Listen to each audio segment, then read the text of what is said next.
Criss, today, let's do something a little weird, okay? I mean, it's not like we ever do anything weird here in the studio anyway. So let's pretend we don't know each other. I'm at a party, I'm showing people some card tricks and stuff, some mentalism, trying to read some minds, get a sense of psychic future events. And we've never met before, and your name isn't even Criss, okay? So think up some name, doesn't matter. And we're gonna start up, I walk up, I go, hey, how you doing? My name's Jay, and your name is? Barabbas. Barabbas, there you go. Sort of a combination of Brad, Davis, and Travis. Nice insanity. Well, sorry, nice to meet you, Barabbas. I'm gonna try to predict something you're gonna do in just a moment. I'm gonna try. You might think you have free will, and I think you probably do, but I think your life is a bit more determined than you might realize. I'm gonna start by asking you to take the cards and give them a shuffle, okay? It's important you give them a shuffle, that way we hopefully build some trust. Without the trust, Barabbas, without the trust, this isn't gonna work, okay? So you've shuffled the deck. Do you wanna examine the cards or no? You're okay, great. Okay. Shuffled deck of cards, okay, now look. I'm gonna make a prediction here. I'm gonna make a prediction right here of a card. Even though you shuffle the deck, you're gonna choose a card, I'm gonna make a prediction of what card. Let's see here. Let's try, I think that, okay, great. Now to keep us both fair and honest, I'm gonna leave the card isolated right down here in my pocket, okay?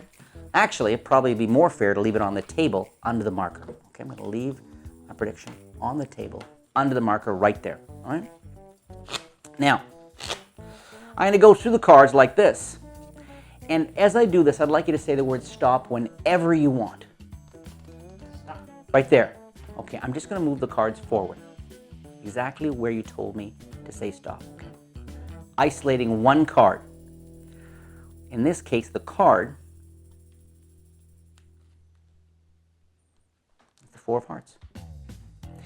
Now, you saw me in full view write the prediction down.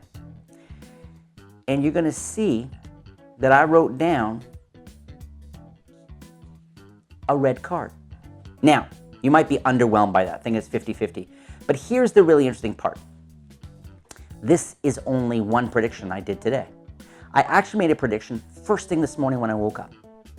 First thing this morning when I woke up, I went through the deck of cards, took the cap off the marker, and I had this weird vision that I was going to meet someone I had never met before.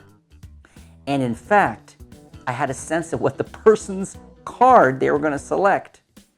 And I even had a sense of what their name might be. Barabbas. Barabbas. That was your name, Barabbas. Awesome. Some sort of Russian warlord. Nice. Barabbas. Barabbas. I guess Barabbas. I went with Barabbas. So Barabbas is probably not even correct spelling. Then again, I think anybody who correctly spells Barabbas is some sort of psychopath. Anywho. That's one of the things I like about this trick is you will get some weird names. Now, before I reveal the secrets on this, and it's kind of took me a while to develop this. I'm going to say right now, and it sounds like Jay's got the big old ego going on, but you lucky sons of guns. This is the shit. This is a great trick. It's a great trick. People respond to this like crazy, okay? And I think there's a couple things going on. First, there's no pre-show work. There's none. We didn't set this up. I know some of you are going to go, oh, they can't. We didn't set this up. Shuffle deck. Okay, you can do this with a shuffled deck, which I love. There's no pre-show work, which means you can walk up to any human on the planet Earth or other planets, okay? Their name can be anything, and their name will appear on the one card they pick. Strong stuff. This name trick is all about them and their name, which I think is what makes it so strong. Also, by appealing to people's imaginations, what's the premise here? You can do a prediction of so this guy's gonna try to predict my card. Okay, fine. And then, he does this kind of lame prediction. It's a red card, 50-50, big deal. You know, it's not really. And then, so low expectation. And then it's like, oh my God, my name's on that freaking card. Well, how's my name on his card? And this idea that it's the second prediction. You actually made a prediction this morning before you even met them that you would meet this person. Already, it's like, could that? It's, good magic does that. There's that. It raises the question, could somebody, I've heard it, is this possible? Maybe. And it's in the maybe that I think magic's so strong. Okay, so you're going to do two switches. kind of structured in a way, and I made sure this is an extremely practical trick, because when I first developed this trick, it was less practical. It was a setup deck and this and that, so I'm really pleased to be sharing this with you guys now. Let's drop on down, my friend Chris. Let's take a look at it. Okay, so you start your prep work. We're going to get rid of Barabbas. Sorry, bro. Get a card from this deck. It's best if it is a black spot card with lots of space. So 2, a 4, a 5, something like that. I like the contrast between my prediction being red and this being black. I find the notion of writing this prediction on a red card, say, yeah, I mean, imagine writing on the Ace of Diamonds a red card, and this card is also red. I think it could lead to confusion. So personally, I just like this contrast. So I've written a red card. Okay, I have this in my pocket. What else do I have in here? I have an X card.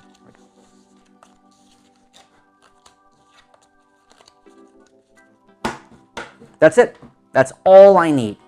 This card in my pocket, shuffled deck at any point, makes for a very strong opening effect and also a crazy closing effect. Because what I'll do in some situations is I'll get the card case and have people, if it's a bit of a crowd, you know, maybe I'm working for 15, 20 people, a crowd's sort of gathered at a private party or something, I'll have them toss it around like a hot potato, so they randomly choose the person I'm going to do this for, making sure there's no way, okay?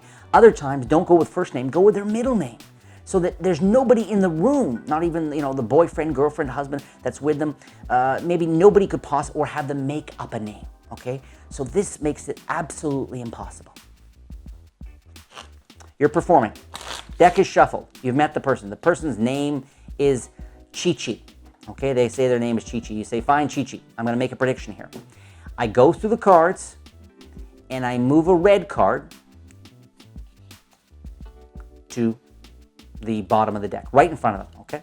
Now, if they shuffle the deck and they happen to leave a red card in the bottom of the deck when they hand it back to you, that's cool too. But you want it to be a red card in the bottom. So again, you can use a cull, you can use a peek, a double undercut, or you can, right in front of them, just go through and say, I'm going to make a prediction right there like that, okay? You look them in the eyes. You don't want to just write this down. You want to look them in the eyes and focus on the idea of, okay, we're going to see how this goes. I'm getting a sense here, getting a sense, and now I'm going to write my prediction, okay? And I write the prediction. And of course, as I write the prediction, there we go, and I write it near the bottom of the cards. I've written Chi-Chi down near the bottom of that card, okay?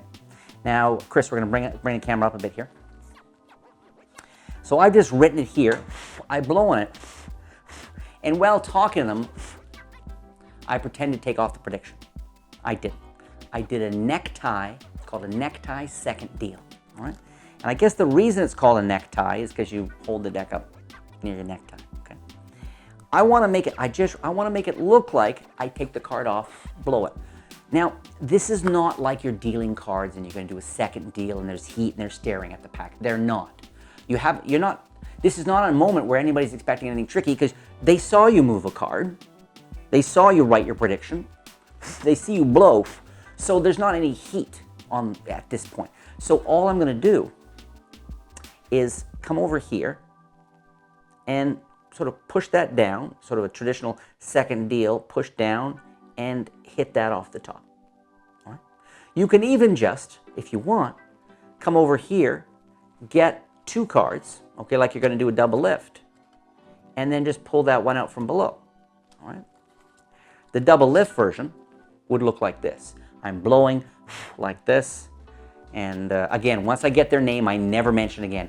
It's nice to open to, at the beginning, get everybody's name, and it's Lawrence, say. And then remember that, do several tricks, and at the end, come back to this trick, right? So the second deal version is just where I grab the 2, and I take it off, and it's an indifferent card. The necktie, second deal, I'm here, and I just take it off, blow. Now I say I'm going to take the card and put it in my pocket. I say, tell you what, for safekeeping, I take the card, and I'm going to put it in my pocket. And I put it in, then I say, no, actually, let's just leave it on the table under the marker. And in that moment, what I've done is I've taken off the indifferent card, which leaves my Chi-Chi here, blown on it, going down in here, and a little bit of acting. So I'm going to leave it for safekeeping in my pocket. And I go, no, actually, I'll keep it in full view. That way we can all keep an eye on it. And I love the fact that that very natural transition, people will never remember you went near your pocket, first off. And I love the fact that natural transition is because you want to make it fairer. You want to make it even more, in a sense, more amazing. We'll leave it in full view, or you can put it under something like that.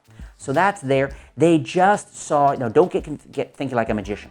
They just saw you draw your prediction on there. They saw it. They saw you blow on it. They saw the ink. They saw you drawing the ink on it. It's there. There's no question. I'm in this situation. All I do now is cut the pack, keep a break with my pinky, making sure that Chi-Chi's near the bottom. Then I riffle, and when they say stop, I cut the cards there. Now, what you can do if you want is, rather than moving the cards forward the way I did, okay, leaving this on the bottom, the Chi-Chi there, is you might feel better is if you shift the break, that once you cut the cards here, you take a break above the selection, more traditionally. That way they call stop, you lift and you push the card forward, all in one action. And now you come up. Okay? Now I love this image. I did a little differently during the performance here in studio, but I like bringing this up and saying, okay, so this is the card you stopped at. Did you have a sense you're gonna stop at this and that? Okay, you stopped here at a 9 of hearts, and now I come up, take this off the table, and I turn and I show everybody my prediction. Now the nice way of doing it this way rather than the way I did it down near the waist is this you can really play up. And notice that you can do this for, of course, now all of a sudden I can do this for 10 or 20 people. So it's up here. The other thing is my hands are up, which is close to this. And what is this? An applause cue. This suggests what I've just done is dramatic. It's a value. So when you show things like this, not one-handed. One-handed, we all know that one-handed gestures have a dark history. What you wanted, the two-handed thing's very different. Okay, so I'm here. I'm here, but and you can play it up. You can go, but I predicted you would choose a red card. Thank you very much. And everyone's going, wow. And they know it's a gag, 50-50, okay? But they saw you draw this. So then you can either just say, you know what's really interesting, Chi-Chi, though, is you called stop at the only card in the pack with your name on it, which is awesome. Great drama. Or you can play it up the way I did, which is you're here, and like I said, you can say, look at that. Now, you may not be impressed with that, but I gotta come clean here. I actually wrote, this is not the first prediction I wrote today. I wrote one early this morning. I knew I'd meet somebody, blah, blah, blah, blah, blah, blah. I got a sense that, the pack. So this like this, you spread through like that, and then there's. And when you lean in towards that person, not in a 15, 20, but if we're doing it for a couple of people in a bar, they've had a drink or two, and you do this. Particularly if it's a name they just made up, okay? So there's no way you could have done pre-show work, or you told Bob. Even if you had told Bob, who told Sue, that actually his name is this, the guy you've never met, it still doesn't explain how they chose the one card with their name on it. There's still a mystery on a mystery. But if they made up a name, and then and then you pull this out, guaranteed, big eyes, people scream, people shout. Even though no two performers will get the same kind of reactions with the same tricks. I talk to a lot of magicians, a lot of mentalists, people in general who just sort of do a bit of both. And it's interesting how so many of them kind of report that people in general seem to find mentalism more believable. There's probably lots of reasons for that. One of them is I think most people in the world understand that the human mind is still a mystery, whereas, card tricks and coin tricks don't seem as mysterious.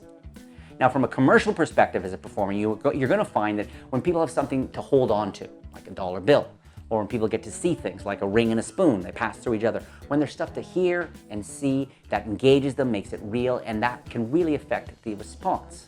And a lot of mentalism, traditional mentalism, is a lot drier. It appeals to the mental faculties, but it's not always as emotionally engaging, and it isn't as visually engaging. So what I try to do with my mentalism, and I've mentioned this, again, if you go to sankymagic.com, you'll see I've got a bunch of different projects, DVDs and things, and several DVD compilations on mentalism, and one of the themes that goes through all of them is I try to do mentalism that's visual.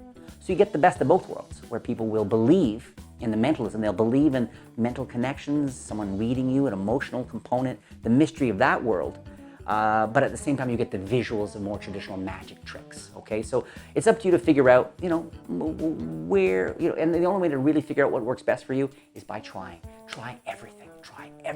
Thank people today. Thank people. I find it's amazing. One of my favorite things to do is to go to someone who doesn't usually get thanked for their job. I live in Toronto. We have a big mall, and sometimes I'm down the food court and I'm doing some magic and things. And there are a couple of people, usually middle-aged or older women, who clean the trays. And I'll often go up to them and you just have to lean in. And I just say, hey, thank you so much for today. And they look at me like I'm crazy, like, what are you doing talking to me?